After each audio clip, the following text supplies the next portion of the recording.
Hello, നിങ്ങളുടെ clothing store എങ്ങനെ social മീഡിയയിലൂടെ വിജയിപ്പിക്കുക എന്നുള്ളതാണ്, അല്ലെങ്കിൽ സോഷ്യൽ മീഡിയ ഉപയോഗിച്ച് എങ്ങനെ ധാരാളം ഓർഡേഴ്സ് ജനറേറ്റ് ചെയ്യുക എന്നുള്ളതാണ് ഇന്ന് ഞാൻ പറയാൻ പോണത്. 3 സ്ട്രാറ്റജി നമുക്ക് സോഷ്യൽ മീഡിയയിൽ യൂസ് ചെയ്യാം. അതായത് 3 രീതിയിൽ ശരിക്കും പറഞ്ഞാൽ നമുക്ക് നമ്മുടെ ക്ലോത്തിങ്ങിന് വേണ്ടിയിട്ടുള്ള കസ്റ്റമറെ കണ്ടുപിടിക്കാനായിട്ട് സാധിക്കും. ഒന്നാമത്തെ മെത്തേഡ് എന്ന് പറഞ്ഞു കഴിഞ്ഞാൽ കണ്ടൻറ് മാർക്കറ്റിംഗ് ആണ്. രണ്ടാമത്തത് ഇൻഫ്ലുവൻസർ മാർക്കറ്റിംഗ് ആണ്. മൂന്നാമത്തത് പെയ്ഡ് ആഡ്സ് ആണ്. ഈ 3 രീതിയിലാണ് നമുക്ക് വേണ്ട കസ്റ്റമറെ സോഷ്യൽ മീഡിയയിലൂടെ കണ്ടെത്താൻ സാധിക്കുന്നത്. കണ്ടൻറ് മാർക്കറ്റിംഗ് എന്ന് പറഞ്ഞാൽ വേറെ ഒന്നുമില്ല, ഇൻഫർമേഷൻസ് പ്രൊവൈഡ് ചെയ്യുക. നമ്മുടെ കസ്റ്റമേഴ്സിന് ഉപകാരപ്പെടുന്ന ഇൻഫർമേഷൻസ് പ്രൊവൈഡ് ചെയ്തുകൊണ്ട് നിങ്ങൾക്ക് കസ്റ്റമേഴ്സിനെ കണ്ടെത്താനായിട്ട് സാധിക്കും. അത് എന്ത് ഇൻഫർമേഷനോ അതിനൊരു പ്രത്യേക റൂളോ കാര്യങ്ങളോ ഒന്നുമില്ല. ഇപ്പോൾ ഉദാഹരണം, നിങ്ങളുടെ ക്ലോത്തിങ് ഫോർമൽ എൻവയോൺമെൻറ്റിൽ എങ്ങനെ ഡ്രസ്സ് ചെയ്യാം, അത് ചിലപ്പോൾ എല്ലാവർക്കും അറിഞ്ഞോളണമെന്നില്ല. ഇനി അറിയാമെങ്കിൽ തന്നെ ഒന്നും കൂടി ഒന്ന് മേക്ക് ഷുവർ ചെയ്യാൻ വേണ്ടി അവരത് വീണ്ടും കാണും. അപ്പോൾ അത്തരത്തിലുള്ള കണ്ടൻറ്റുകൾ പ്രൊവൈഡ് ചെയ്യാം. അതേപോലെ തന്നെ കാലാവസ്ഥ അനുസരിച്ച് നിങ്ങൾ ധരിക്കേണ്ട ഡ്രസ്സുകൾ എന്തൊക്കെയാണ്, ഇത്തരത്തിലുള്ള കണ്ടൻറ്റുകളെല്ലാം പ്രൊവൈഡ് ചെയ്തുകൊണ്ട് നമുക്ക് സോഷ്യൽ മീഡിയയിലൂടെ കസ്റ്റമേഴ്സിനെ കണ്ടെത്താനായിട്ട് സാധിക്കും. പിന്നെ അതുപോലെ തന്നെ ഫാഷൻ ടിപ്സുകൾ നിങ്ങൾക്ക് കൊടുക്കുക. നിങ്ങൾക്ക് അങ്ങനെ പറയാനുള്ള ഒരു ഇതില്ലെങ്കിൽ ജസ്റ്റ് ഡിഫറെൻറ്റ് കളേഴ്സ് യൂസ് ചെയ്തുകൊണ്ട് എങ്ങനെയാണ് ഏതൊക്കെ കളറാണ് മാച്ചായിട്ട് വരുന്നത്, മൊത്തത്തിൽ പറയുമ്പോൾ ഒരു ഫാഷൻ ടിപ്പ് നിങ്ങൾക്ക് കൊടുക്കാനായിട്ട് സാധിക്കും. ഇതെല്ലാം ചെയ്തു നിങ്ങൾക്ക് തന്നെ മോഡലായിട്ട് നിന്നുകൊണ്ട് കണ്ടൻറ്റുകൾ ക്രിയേറ്റ് ചെയ്യാനായിട്ട് സാധിക്കും. ഇതാണ് കണ്ടൻറ് മാർക്കറ്റിംഗ്. അങ്ങനെ നിങ്ങളുടെ വീഡിയോ ഒരുപാട് പേരിലായിട്ട് റീച്ച് വരാൻ നേരത്ത് സ്വാഭാവികമായിട്ടും നിങ്ങൾക്ക് കസ്റ്റമേഴ്സിനെ കിട്ടും. ഇവിടെ നിങ്ങൾക്ക് മറ്റ് മണി സ്പെൻഡ് ചെയ്യേണ്ട ആവശ്യമില്ല. നിങ്ങൾക്ക് ചെറിയൊരു ഒരു ക്ലോത്തിങ് സ്റ്റോർ, ഫിസിക്കൽ സ്റ്റോർ നിങ്ങൾക്ക് ഉണ്ടെങ്കിൽ ആ ഫിസിക്കൽ സ്റ്റോറിൽ നിന്നുകൊണ്ട് തന്നെ നിങ്ങൾക്ക് നിങ്ങളുടെ കണ്ടൻറ്റുകൾ ക്രിയേറ്റ് ചെയ്യാം. നിങ്ങൾ തന്നെ മോഡലായിട്ട് നിന്നുകൊണ്ട് ചെയ്യുക, അല്ലെങ്കിൽ നിങ്ങൾക്ക് സ്റ്റാഫ് ഉണ്ടെങ്കിൽ സ്റ്റാഫിനെ മോഡലാക്കാനായിട്ട് സാധിക്കും.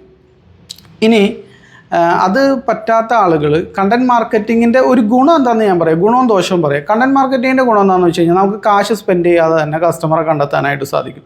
കണ്ടൻറ്റ് മേക്ക് ചെയ്യണ ആ ഒരു ടൈമാണ് നിങ്ങൾക്ക് അവിടെ സ്പെൻഡിങ് വന്നത്. അതുപോലെ തന്നെ ആ കണ്ടൻറ്റ് ക്രിയേറ്റ് ചെയ്യാനുള്ളൊരു ഐഡിയ, അത് ജനറേറ്റ് ചെയ്യാനുള്ള, അത് എളുപ്പമെന്നല്ല എന്നാൽ വലിയ പാടുമില്ലാതെ നമുക്ക് ചെയ്യാനായിട്ട് സാധിക്കും.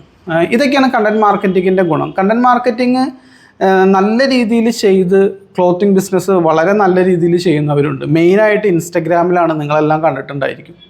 ഒരുപാട് ക്ലോത്തിങ് സ്റ്റോറുകളുണ്ട്. അവർക്ക് ഫിസിക്കൽ ലൊക്കേഷൻ പോലും ഇല്ല, ജസ്റ്റ് ഇൻസ്റ്റഗ്രാം പേജ് വെച്ച് മാത്രം ധാരാളം ഓർഡേഴ്സ് ജനറേറ്റ് ചെയ്യുന്നവരുണ്ട്.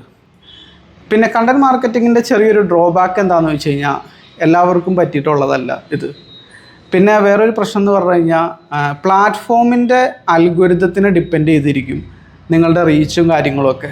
ചിലപ്പോൾ നിങ്ങൾക്ക് ഒരു രാത്രി കൊണ്ട് തന്നെ നിങ്ങളുടെ പേജ് ഹിറ്റാവാം, ഒരുപാട് ആളുകളിലേക്ക് എത്താം, മില്യൺ കണക്കിന് വ്യൂസ് നിങ്ങൾക്ക് കിട്ടാം, നിങ്ങൾക്ക് ഹാൻഡിൽ ചെയ്യാൻ പറ്റാത്ത അത്തരം കസ്റ്റമേഴ്സിനെ ചിലപ്പോൾ വന്നിരിക്കുക.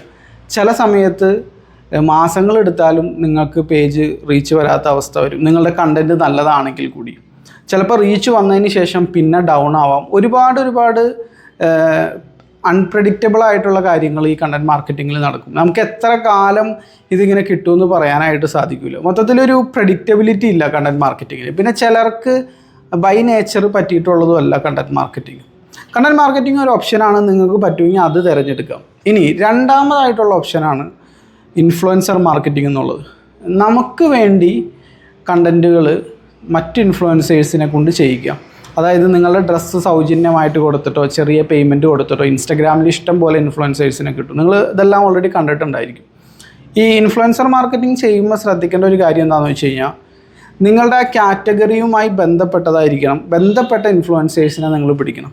ഇപ്പോൾ ലേഡീസിൻ്റെ ഡ്രസ്സാണ് നിങ്ങൾ സെല്ല് ചെയ്യണമെങ്കിൽ അതുമായി ബന്ധപ്പെട്ട ഫാഷൻ ടിപ്സുകൾ കൊടുക്കുന്ന, മേക്കപ്പ് ടിപ്സുകൾ കൊടുക്കുന്ന അത്തരത്തിലുള്ള ഇൻഫ്ലുവൻസേഴ്സിനെ നിങ്ങൾ പിടിക്കാനായിട്ട് നോക്കുക. ജനറലായിട്ട് ഇപ്പോൾ ഫുഡ് വ്ളോഗ് ചെയ്യുന്ന ഒരാളെ ഒന്നും വിളിച്ചിട്ട് നിങ്ങൾ കൊളാബ് ചെയ്യാതിരിക്കുക. അതായത് നിങ്ങൾക്ക് കസ്റ്റമറായിട്ട് ആരെയാണ് വേണ്ടത്, അവർ കാണാനിടയുള്ള, അവർ കൺസ്യൂം ചെയ്യാനിടയുള്ള കണ്ടൻറ്റുകൾ മേക്ക് ചെയ്യുന്ന ഇൻഫ്ലുവൻസേഴ്സിനെയാണ് നിങ്ങൾ വിളിക്കേണ്ടത്, നിങ്ങൾ കൊളാബ് ചെയ്യാൻ വേണ്ടിയിട്ട് ക്ഷണിക്കേണ്ടത്. റാൻഡമായിട്ട് ഒരു ബന്ധമില്ലാത്ത രീതിയിൽ നിങ്ങൾ സെലക്ട് ചെയ്യരുത്. അപ്പോൾ ജെൻസിൻ്റെ ആണെങ്കിൽ അതുമായി ജെൻസിൻ്റെ ഫാഷൻ ടിപ്സുകൾ കൊടുക്കുന്ന ഇഷ്ടം പോലെ നിങ്ങൾക്ക് ഇൻസ്റ്റഗ്രാമിൽ കാണാനായിട്ട് സാധിക്കും. അങ്ങനെ ചെയ്യാനായിട്ട് സാധിക്കും. അപ്പോൾ നിങ്ങൾ അവർക്ക് ചെറിയ പേയ്മെൻറ്റ് കൊടുത്തിട്ട് അക്സെപ്റ്റ് ചെയ്തിട്ട് ഇതെല്ലാം ചെയ്തു തരുന്നവരുണ്ട്. പിന്നെ നിങ്ങളൊരു കാര്യം മനസ്സിലാക്കുക, നിങ്ങൾ മൈക്രോ ഇൻഫ്ലുവൻസേഴ്സിനെ പിക്ക് ചെയ്യാനായിട്ട് നോക്കാം. വളരെ ഫേമസ് ആയിട്ടുള്ള ലക്ഷക്കണക്കിന് മില്യൺ കണക്കിന് ഫോളോവേഴ്സ് ഉള്ളവരെ ജസ്റ്റ് കോണ്ടാക്ട് ചെയ്താലും ഒരു പക്ഷേ അവരിൽ നിന്ന് റിപ്ലൈ കിട്ടിയാൽ തന്നെ വളരെ വൈകിട്ടായിരിക്കും കിട്ടുക. പിന്നെ കമ്മ്യൂണിക്കേഷനൊക്കെ വളരെ ഡിഫിക്കൽട്ടായിരിക്കും. അവരുടെ പേയ്മെൻറ്റ് വളരെ കൂടുതലായിരിക്കും. അപ്പോൾ അധിക സമയം മൈക്രോ ഇൻഫ്ലുവൻസേഴ്സിനെ പിക്ക് ചെയ്യാനായിട്ട് നോക്കാം. നമ്മളെ സംബന്ധിച്ചിടത്തോളം മാക്സിമം വ്യൂസ് കിട്ടിക്കഴിഞ്ഞ് കഴിഞ്ഞാൽ നമ്മളുടെ ആ ഒരു പ്രത്യേക ഡിസൈൻ കൂടുതൽ ആളുകൾ കണ്ടു കഴിഞ്ഞാൽ, നമ്മുടെ കളക്ഷൻസ് കൂടുതൽ ആളുകൾ കണ്ടു കഴിഞ്ഞാൽ നമുക്ക് സെയിൽ വരും. അപ്പോൾ അത് വലിയതാണോ ചെറുതാണോ എന്നുള്ളതിൽ വലിയ കാര്യമൊന്നുമില്ല. കാരണം ഇൻസ്റ്റഗ്രാമിൻ്റെ റീച്ച് കൂടുതൽ ആർക്കാണ് കിട്ടുന്നത് എന്ന് നോക്കിയിട്ട് നിങ്ങൾ ചെയ്യുക. അതിനായിട്ട് ഇൻഫ്ലുവൻസേഴ്സിൻ്റെ പേജിൽ കയറി കഴിഞ്ഞ് കഴിഞ്ഞാൽ അവരെ ലാസ്റ്റ് ഒരു 10 വീഡിയോയുടെ വ്യൂസൊക്കെ എന്തോരമുണ്ടെന്ന് ചെക്ക് ചെയ്ത് കഴിഞ്ഞാൽ നമുക്ക് കാണാനായിട്ട് സാധിക്കും. അങ്ങനെ പിക്ക് ചെയ്യാനായിട്ട് സാധിക്കും. ചിലപ്പോൾ വളരെ ചെറിയ പേയ്മെൻറ്റിൽ നല്ല രീതിയിൽ കത്തി നിൽക്കും. ജസ്റ്റ് റീച്ച് വന്ന് തുടങ്ങുന്ന പേജുകളെയൊക്കെ നിങ്ങൾക്ക് കിട്ടും. അവർക്ക് ചിലപ്പോൾ 10,000 ഫോളോവർ ആയിരിക്കും ചിലപ്പോൾ ഉണ്ടാവുള്ളൂ. പിന്നെ ഫോളോവേഴ്സിൻ്റെ എണ്ണം നോക്കിയിട്ടല്ല നമ്മൾ ഇൻഫ്ലുവൻസേഴ്സിനെ പിക്ക് ചെയ്യേണ്ടത്, അവരുടെ വീഡിയോയുടെ വ്യൂസിൻ്റെ ഇത് നോക്കിയിട്ടാണ്. കാരണം ചിലർക്ക് ഒരുപാട് ഫോളോവേഴ്സ് ഉണ്ടാവും, പക്ഷേ വീഡിയോക്ക് വ്യൂസ് ഒന്നും ഉണ്ടാവില്ല. അവരുടെ പേജ് ഏറെക്കുറെ ഡൗൺ ആയിട്ടുണ്ടാവും. അപ്പോൾ അവരെ ഒഴിവാക്കിയിട്ട് നിങ്ങൾ ഈവൻ അവരെ പിടിച്ചാൽ തന്നെ നല്ല പേയ്മെൻറ്റും കൊടുക്കേണ്ടതായിട്ട് വരും. അപ്പോൾ ഒരു ബിസിനസ് ഓണർ എന്നുള്ള നിലക്ക്, ക്ലോത്തിങ് ബിസിനസ് ഓണർ എന്നുള്ള നിലക്ക് നിങ്ങൾക്കത് ലാഭകരമായിട്ട് വരാൻ സാധ്യതയില്ല. അപ്പോൾ ഇതാണ് രണ്ടാമത്തെ ഓപ്ഷൻ. അപ്പോൾ ഒരു ഇൻഫ്ലുവൻസർക്ക് നിങ്ങൾ ഇത്ര രൂപ പേയ്മെൻറ്റ് കൊടുക്കുന്നു, അല്ലെങ്കിൽ ഇത്ര ഒരു ഫ്രീ ആയിട്ട് എന്തെങ്കിലും ഡ്രസ്സ് കൊടുക്കുന്നു. അപ്പോൾ അതിൻ്റെ എത്രയാണ് നിങ്ങൾക്ക് ചിലവാകുന്നത്, ആ ഒരു വീഡിയോയിലൂടെ എത്ര സെയിൽ വന്നു എന്നുള്ളത് നിങ്ങൾ ട്രാക്ക് ചെയ്യുക. അപ്പോൾ നിങ്ങൾ ആഡിനായിട്ട് ആ ഒരു മാർക്കറ്റിംഗ് ആക്ടിവിറ്റിക്കായിട്ട് സ്പെൻഡ് ചെയ്തിട്ടുള്ള ആ എമൗണ്ട് നിങ്ങളുടെ പ്രോഫിറ്റിൽ നിന്ന് കഴിച്ച് കഴിഞ്ഞാൽ നിങ്ങളുടെ പ്യുവർ നെറ്റ് പ്രോഫിറ്റ് നിങ്ങൾക്ക് കിട്ടുകയാണ്. അപ്പോൾ ഇങ്ങനെ കാൽക്കുലേറ്റ് ചെയ്തിട്ട് ചെയ്യാനായിട്ട് സാധിക്കും. നേരത്തെ പറഞ്ഞ കണ്ടൻറ് മാർക്കറ്റിങ്ങിൽ നമുക്ക് വലിയ ചിലവോ കാര്യങ്ങളൊന്നുമില്ല, നമ്മൾ തന്നെ കണ്ടൻറ്റുകൾ മേക്ക് ചെയ്യണം. പക്ഷേ അത് അൺപ്രഡിക്റ്റബിളാണ്. എത്ര കാലം പ്ലാറ്റ്ഫോമിൻ്റെ അൽഗോരിതം നമ്മളെ സപ്പോർട്ട് ചെയ്യുന്നൊന്നും പറയാൻ പറ്റില്ല. ചിലപ്പോൾ നിങ്ങളുടെ വീഡിയോ ഒരു സുപ്രഭാതത്തിൽ നല്ലോണം കയറാം, അത് കണ്ട് നിങ്ങൾ ഒരുപാട് സ്റ്റോക്കും കാര്യങ്ങളൊക്കെ എടുത്ത് വീണ്ടും വീഡിയോ ക്രിയേറ്റ് ചെയ്യാൻ നേരത്ത് ചിലപ്പോൾ പ്ലാറ്റ്ഫോം നിങ്ങളെ തടയാം. അങ്ങനെ ഒരുപാട് പ്രശ്നങ്ങൾ അതിലുണ്ട്. ഗുണവും ദോഷമുണ്ട്. എല്ലാത്തിനും അതിൻ്റേതായ ഗുണവും ദോഷമുണ്ട് കേട്ടോ, ഏത് മാർക്കറ്റിംഗ് ടൈപ്പ് ആണെങ്കിലും. മൂന്ന് മാർക്കറ്റിംഗ് ആണ് മെയിനായിട്ട്: കണ്ടൻറ് മാർക്കറ്റിംഗ്, ഇൻഫ്ലുവൻസർ മാർക്കറ്റിംഗ്. ഇനി മൂന്നാമതായിട്ടുള്ളതാണ് പെയ്ഡ് ആഡ്സ്. ഈ പെയ്ഡ് ആഡ്സ് പലരും അങ്ങനെ അധികം ഫോക്കസ് ചെയ്യാറില്ല. കാരണം ഓൾറെഡി ആദ്യം കാശ് ഇറക്കിയതിന് ശേഷമാണ് നമുക്ക് റിസൾട്ട് കാണുന്നത്. അപ്പോൾ അതുകൊണ്ട് ചിലരെങ്കിലും മടിച്ചു നിൽക്കുന്ന ഒരു മേഖലയാണ് പെയ്ഡ് ആഡ്സ് എന്നുള്ളത്. മറ്റേ ആഡ്സ് പഠിക്കാനും അതുപോലെ തന്നെ അത് പേയ്മെൻറ്റ് കൊടുത്ത് ആഡൊക്കെ റൺ ചെയ്യാൻ പലർക്കും മടിയാണ്. ഒരു കാര്യം മനസ്സിലാക്കുക, നമുക്ക് ഏറ്റവും വേഗത്തിൽ കസ്റ്റമറെ കണ്ടെത്താൻ സാധിക്കുന്നത് എപ്പോഴും പെയ്ഡ് ആഡ്സിലൂടെ ആയിരിക്കും. കാരണം നമ്മൾ ഇത്ര രൂപ കൊടുക്കാൻ നേരത്ത് ഇത്ര റീച്ച് നമുക്ക് കിട്ടും, അല്ലെങ്കിൽ ഇത്ര എൻക്വയറീസ് നമ്മുടെ വാട്സപ്പ് മെസ്സേജ് കിട്ടുമെന്ന് നമുക്ക് പ്രെഡിക്റ്റ് ചെയ്യാൻ പറ്റും. അവിടെ ഒരു പ്രെഡിക്റ്റബിലിറ്റി ഉണ്ട്. അപ്പോൾ ആഡ്സ് നല്ല രീതിയിൽ പഠിക്കുക എന്നുള്ളതാണ് നിങ്ങൾ ചെയ്യേണ്ടത്. നിങ്ങളുടെ ഓർഗാനിക് നിങ്ങളൊരു സൈഡിൽ കൂടെ ചെയ്തോ, ഇൻഫ്ലുവൻസർ മാർക്കറ്റിംഗ് ഒരു സൈഡിൽ കൂടെ ചെയ്തോ. പക്ഷേ ഇൻ കേസ് എന്തെങ്കിലും സംഭവിച്ചതിന് ശേഷം പോയി ആഡ്സ് പഠിച്ചിട്ട് കാര്യമില്ല. ആ ബിസിനസ് ഓണർക്ക് ഇതിൻ്റെ ഒരു കുറച്ച് നോളജ് എന്തായാലും വേണം. ബേസിക് ആയിട്ടുള്ള നോളജ് എങ്കിലും ഇല്ലെങ്കിൽ കുറച്ച് പ്രയാസമായിരിക്കും. അപ്പം നിങ്ങൾ തന്നെ അത് പഠിക്കാനായിട്ട് നോക്കുക. ആഡ്സ് റൺ ചെയ്യണം എങ്ങനെയാണ് നമ്മുടെ ആഡ് സ്പെൻഡ് ഇത്രയാണ്, അതിൻ്റെ റിട്ടേൺ എത്രയാണ്, ഇത്തരത്തിലുള്ള ആഡ്സിൻ്റെ ബേസിക് ആയിട്ടുള്ള കാര്യങ്ങൾ പഠിച്ച് നിങ്ങൾ തന്നെ ആഡ്സും ഒരു സൈഡിൽ കൂടെ പാരലായിട്ട് റൺ ചെയ്യുക. ഇതിൻ്റെ ഗുണം എന്താണെന്ന് വെച്ച് കഴിഞ്ഞാൽ, ആഡ്സ് നമുക്ക് പ്രോഫിറ്റബിളായിട്ട് റൺ ചെയ്യാൻ സാധിക്കുമെങ്കിൽ നമുക്ക് പിന്നെ ബഡ്ജറ്റ് കൂട്ടിക്കൊടുത്താൽ മാത്രം മതി. ഇത്ര സ്പെൻഡ് ചെയ്യുമ്പോൾ നമുക്ക് ഇത്ര കസ്റ്റമറെ കിട്ടുന്നുണ്ട് എങ്കിൽ അതിൻ്റെ ഇരട്ടി സ്പെൻഡ് ചെയ്ത് കഴിഞ്ഞാൽ ഇരട്ടി കസ്റ്റമറെ കിട്ടാൻ സാധ്യതയുണ്ട്. അപ്പോൾ നമുക്ക് അവിടെ പ്രെഡിക്റ്റബിലിറ്റി ഉണ്ട്. റീച്ച് ഏറെക്കുറെ ഗ്യാരണ്ടീഡ് ആണ്. കാരണം നമ്മൾ പ്ലാറ്റ്ഫോമിന് പേയ്മെൻറ്റ് കൊടുക്കുകയാണ്. നമ്മൾ പേയ്മെൻറ്റ് കൊടുത്തിട്ട് പറയുകയാണ് ഇത്തരത്തിര ആളുകളൊക്കെയാണ് കാണിക്കേണ്ടത്, ഇത്രയും ഇൻട്രസ്റ്റ് ഉള്ള ആളുകളെയാണ് കാണിക്കേണ്ടത്. ക്ലോത്തിങ് ബിസിനസ് ആണെങ്കിൽ നിങ്ങളുടെ ലേഡീസിനെ ആണെങ്കിൽ ലേഡീസിനെ എത്ര ഏജിലുള്ള ലേഡീസിനെ മാത്രമാണ് കാണിക്കേണ്ടതെന്ന് പറഞ്ഞു കഴിഞ്ഞാൽ ആ റീച്ച് ഏറെക്കുറെ ഗ്യാരണ്ടീഡ് ആണ്. ഇത്ര ആളുകളിലേക്ക് അത് എന്തായാലും എത്തും. മറ്റ് ഓർഗാനിക്കിൻ്റെ ഒരു പ്രശ്നം എന്ന് പറഞ്ഞു കഴിഞ്ഞാൽ അത് കുറച്ച് അൺപ്രഡിക്റ്റബിളാണ്. ചില വീഡിയോസിന് നിങ്ങൾക്ക് 5000 വ്യൂസ്, ചിലതിന് 5 ലക്ഷം വ്യൂസ്, ചിലതിന് 50,000 വ്യൂസ്. അപ്പോൾ അങ്ങനെ പല രീതിയിൽ ഇങ്ങനെ മാറി മറിഞ്ഞിരിക്കും. ഇത് എത്ര കാലം കിട്ടുമെന്നൊന്നും നമുക്ക് പറയാൻ പറ്റില്ല. അപ്പോൾ പെയ്ഡ് ആഡ്സും നിങ്ങൾ പാരലായിട്ട് തന്നെ പഠിച്ചു പോകണം ക്ലോത്തിങ് ബിസിനസ് ചെയ്യുന്നവർ. ഇൻ കേസ് നിങ്ങളുടെ ഓർഗാനിക് ഡൗൺ ആയി കഴിഞ്ഞ് കഴിഞ്ഞാൽ ചെയ്യാൻ വേണ്ടിയിട്ട്. ഇനി വേറെ ബെസ്റ്റ് മെത്തേഡ് എന്ന് പറഞ്ഞു കഴിഞ്ഞാൽ നിങ്ങൾക്ക് ഇതിനൊന്നും സമയമല്ല. ക്യാമറയുടെ മുമ്പിൽ നിന്ന് ഒരുപാട് ബിസിനസ് ഓണേഴ്സ് പറയണം, ക്യാമറയുടെ മുമ്പിൽ നിന്ന് ഡാൻസ് കളിക്കാനോ അങ്ങോട്ട് തിരിയാനോ എൻ്റെ ഫേസ് കാണിച്ചിട്ട് ചെയ്യാനൊന്നും എനിക്ക് താല്പര്യമില്ല. പ്രത്യേകിച്ച് ക്ലോത്തിങ് ബിസിനസ്സിലേക്ക് വരുന്ന ലേഡീസ്, അവരെ സംബന്ധിച്ചിടത്തോളം അവരുടെ ഫേസ് കാണിച്ചിട്ടൊക്കെ ഉള്ളൊരു വീഡിയോ ചെയ്യാൻ ചിലപ്പോൾ വീട്ടിൽ നിന്ന് പെർമിഷൻ ഉണ്ടാവില്ല. അപ്പോൾ അങ്ങനെയാണെങ്കിൽ നിങ്ങൾക്ക് പറ്റിയ ഏറ്റവും ബെസ്റ്റ് മെത്തേഡ് എന്ന് പറഞ്ഞു കഴിഞ്ഞാൽ ഈ പറഞ്ഞ പെയ്ഡ് ആഡ്സ് തന്നെയാണ്. ഇതിൻ്റെ ഒരു ഗുണം എന്താണെന്ന് വെച്ച് കഴിഞ്ഞാൽ നമ്മൾ മാസങ്ങൾ എടുത്തിട്ടല്ലായിരിക്കും റീച്ച് തന്നെ. നമുക്ക് ഒരാഴ്ചക്കുള്ളിൽ തന്നെ എല്ലാം സെറ്റ് ചെയ്തിട്ട് നമുക്ക് ആഡ്സ് റൺ ചെയ്ത് തുടങ്ങി നമുക്ക് അതിൽ നിന്ന് റിസൾട്ട് ഉണ്ടാക്കാനായിട്ട് സാധിക്കും. അപ്പോൾ ഫാസ്റ്റായിട്ട് പെട്ടെന്ന് തന്നെ ആ ഒരു ബിസിനസ് വളർത്തണം, അതിന് വേണ്ടിയിട്ട് ഒരല്പം ആഡിന് സ്പെൻഡ് ചെയ്യാൻ റെഡിയാണെങ്കിൽ നിങ്ങൾക്ക് ഈ ഓർഗാനിക്കിൻ്റെ പുറകെ നടന്ന്, അതായത് കണ്ടൻറ് മാർക്കറ്റിങ്ങിൻ്റെ പുറകെ നടന്ന് ടൈം കളയണമെന്നില്ല. ആഡ്സ് കുറച്ച് റിസ്ക്കിയാണ്, നിങ്ങൾ കുറച്ച് പഠിക്കേണ്ടതായിട്ടുണ്ട്. ഒരു ഹാഫ് നോളജ് വെച്ച് ആഡ് റൺ ചെയ്യാൻ പോയി കഴിഞ്ഞാൽ അധിക സമയം അത് ഫെയിലിയർ ആയിരിക്കും. ഇപ്പോൾ ഈ കഴിഞ്ഞ ദിവസം ഞാൻ ക്ലോത്തിങ് ബിസിനസ് ചെയ്യുന്ന ഒരാളുടെ അക്കൗണ്ട് ചെക്ക് ചെയ്ത ടൈമിൽ അവർ ചെയ്യണം എങ്ങനെയാണെന്ന് വെച്ച് കഴിഞ്ഞാൽ അവരൊരു പോസ്റ്റ് ഇടും. ഇപ്പോൾ എത്നിക് വെയറോ അതല്ല മോഡസ് വെയറോ അങ്ങനെ ഏതൊരു കാറ്റഗറിയിൽ ക്ലോത്തിങ് ബിസിനസ് ചെയ്യുന്ന ഒരു ആളാണ്. അപ്പോൾ ഒരു ആഡ് റൺ ചെയ്യും, അത് ഒരു 150 രൂപ 200 രൂപയ്ക്ക് റൺ ചെയ്യും. അതിൽ നിന്ന് കുറച്ച് കസ്റ്റമറെ കിട്ടും, അത് പൗസ് അടിക്കും. അടുത്ത ആഡ് റൺ ചെയ്യും, എന്നിട്ട് അത് പൗസ് അടിക്കും, അടുത്ത റൺ ചെയ്യും. ചിലപ്പോൾ അതിൽ നിന്ന് ഒറ്റ സെയിലും വരില്ല.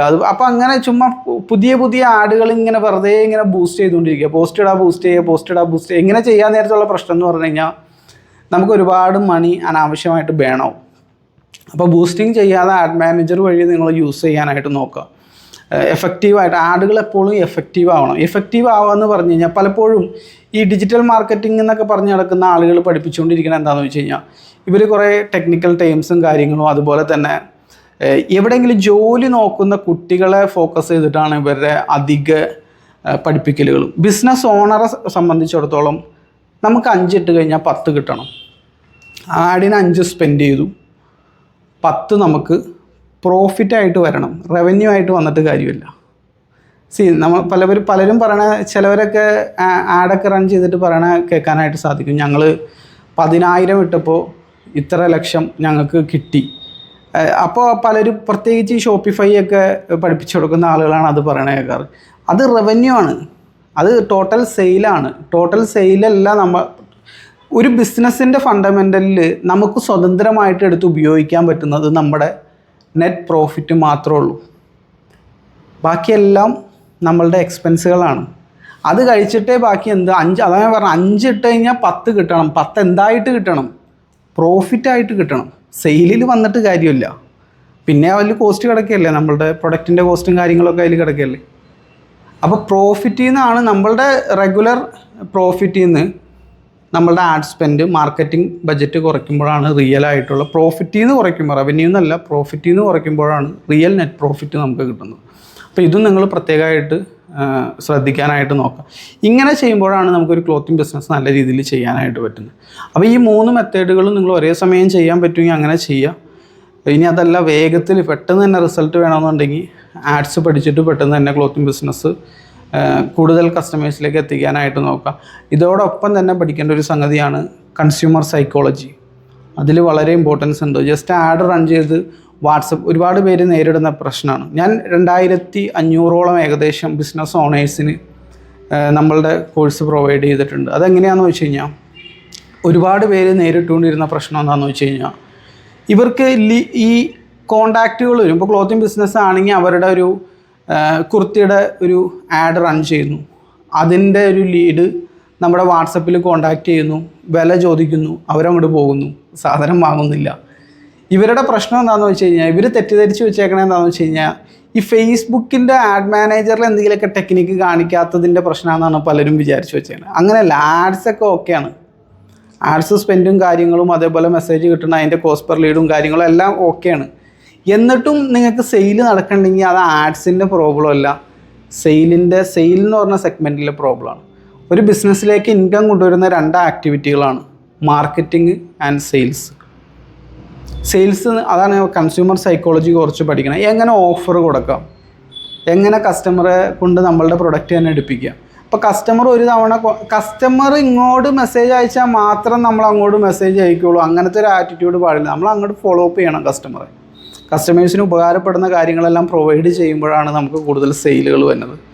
കൂടുതൽ ബെറ്റർ ഓഫറുകൾ പ്രൊവൈഡ് ചെയ്യാനായിട്ട് നിങ്ങൾ നോക്കണം. എന്തുകൊണ്ട് നിങ്ങളുടെ കോമ്പറ്റീറ്റേഴ്സിൻ്റെ അടുത്ത് നിന്ന് വാങ്ങാതെ നിങ്ങളുടെ അടുത്ത് നിന്ന് തന്നെ വാങ്ങിക്കണം? ഒരുപാട് ഘടകങ്ങളുണ്ട്. പലരും തെറ്റിദ്ധരിച്ച് വെച്ചേക്കണ പ്രൈസാണെന്നാണ്. ഒരുപാട് പേര് നമ്മളെ കോൺടാക്ട് ചെയ്തിട്ട് പറയുകയാണ് ഏറ്റവും വില കുറച്ച് കൊടുക്കുന്നത് ഞാനാണ്, എന്നിട്ടും എനിക്ക് സെയിൽ കിടക്കണില്ല. ഇത് തന്നെ അബദ്ധമാണ്. വില കുറച്ച് കൊടുത്താൽ മാത്രമാണ്, തീരെ വില കുറച്ച് ലാഭമില്ലാതെ കൊടുത്താൽ മാത്രമാണ് സെയിൽ കിടക്കുള്ളൂ എങ്കിൽ നിങ്ങൾക്ക് ഒരുപാട് സെയിൽ ജനറേറ്റ് ചെയ്താൽ മാത്രമാണ് നിങ്ങൾക്ക് അവിടെ എന്തെങ്കിലും നിങ്ങൾക്ക് അവസാനം എന്തെങ്കിലും മിച്ചം പിടിക്കാനായിട്ട് പറ്റുള്ളൂ. ഇങ്ങനെ സെയിൽ കൂടാൻ നേരത്ത്, സെയിലിൻ്റെ വോളിയം കൂടാൻ നേരത്ത് അതിനനുസരിച്ച് എക്സ്പെൻസുകളും കൂടും. ആ എക്സ്പെൻസുകൾ പിന്നെ നമ്മളുടെ ഇതിൽ നിന്ന് കുറയ്ക്കാൻ നേരത്ത് അധിക സമയം നെഗറ്റീവിലേക്ക് പോകലാണ് പതിവ്. നിങ്ങൾ ബിസിനസ്സിൻ്റെ സൈഡും കൂടിയും കുറച്ചും കൂടിയും ക്ലിയർ ആക്കണം. വെറുതെ ആഡ് സ്പെൻഡ് ചെയ്യാൻ മാത്രം പഠിച്ചിട്ട് കാര്യമില്ല. നമ്മൾ തരക്കേടില്ലാത്തുള്ള ക്വാളിറ്റിയുള്ള പ്രൊഡക്റ്റ് തരക്കേടില്ലാത്ത പ്രൈസിന് മാന്യമായ ലാഭത്തിന് വിൽക്കാനാണ് പഠിക്കേണ്ടത്. അതല്ലാതെ വളരെ കുറഞ്ഞു കൊടുത്ത് ഒരു ലാഭമില്ലാതെ സെല്ല് ചെയ്തിട്ട് എന്താ കാര്യം? അങ്ങനെ ചെയ്തുകൊണ്ട് ഗുണമില്ല. അങ്ങനെ സെയിൽ വന്നുകൊണ്ട് എന്താ കാര്യം? ഓരോ സെയിലിലും ലോസ് വന്നുകൊണ്ടിരിക്കില്ല. കസ്റ്റമർ വരട്ടെ എന്നാണ് ചില ആളുകൾ വിചാരിച്ചിരിക്കുന്നത്. ഈ ക്ലോത്തിങ് ബിസിനസ്സിൻ്റെ ഒരു ഇതെന്ന് പറഞ്ഞു കഴിഞ്ഞാൽ ഇമ്പൾസ് ബൈയിങ് ആണ്. കാണാൻ ഇഷ്ടപ്പെടുക, മോഡൽ ഇഷ്ടപ്പെടുക, ചിലപ്പോൾ വരുന്ന വീക്കിൽ ചിലപ്പോൾ എന്തെങ്കിലും ഫംഗ്ഷൻ ഉണ്ടായിരിക്കും, അത് പെട്ടെന്ന് തന്നെ ഡിസിഷൻ എടുത്ത് പെട്ടെന്ന് തന്നെ നടക്കുന്ന സംഗതികളാണ്. അപ്പോൾ അത് റിപ്പീറ്റ് ഓർഡറായിട്ട് പിന്നെ വരുമെന്നൊക്കെ ഉള്ളത് ഉറപ്പില്ല. അതുകൊണ്ട് തന്നെ തുടക്ക സമയത്ത് തന്നെ പ്രോഫിറ്റബിൾ ആവാനായിട്ട് നോക്കുക. നമ്മൾ കൺസ്യൂമബിൾ പ്രൊഡക്റ്റുകളല്ല വിൽക്കുന്നത്. ഒരു ഉദാഹരണം, അച്ചാർ പോലെയാണെങ്കിൽ അച്ചാറിൻ്റെ ടേസ്റ്റ് ഇഷ്ടപ്പെട്ട് കഴിഞ്ഞാൽ പിന്നെ വീണ്ടും വരാൻ സാധ്യതയുണ്ട്. ഡ്രസ്സിൻ്റെ കേസിൽ എന്ന് പറഞ്ഞു കഴിഞ്ഞാൽ അത്ര കൺസ്യൂമബിൾ പോലെ റിപ്പീറ്റ് ഓർഡർ കിട്ടുമെന്നുള്ളത് സംശയം. അപ്പോൾ ഇനീഷ്യൽ ഓർഡറിൽ തന്നെ പ്രോഫിറ്റബിൾ ആവാനായിട്ട് നോക്കാം. അപ്പോൾ ഇതുപോലുള്ള ബിസിനസ് വിശേഷങ്ങളായിട്ട് നമുക്ക് വീണ്ടും കാണാം. മാർക്കറ്റിംഗ് ഡീറ്റെയിൽ ആയിട്ട് പഠിക്കണം, ക്ലോത്തിങ് ബിസിനസ്സിൻ്റെ മാർക്കറ്റിംഗ് പഠിക്കണമെന്നുണ്ടെങ്കിൽ എൻ്റെ വാട്സപ്പ് ഗ്രൂപ്പിൽ ജോയിൻ ചെയ്യുക. മറ്റു ഡീറ്റെയിൽസും കാര്യങ്ങളൊക്കെ അതിൽ വരും. Thank you for watching.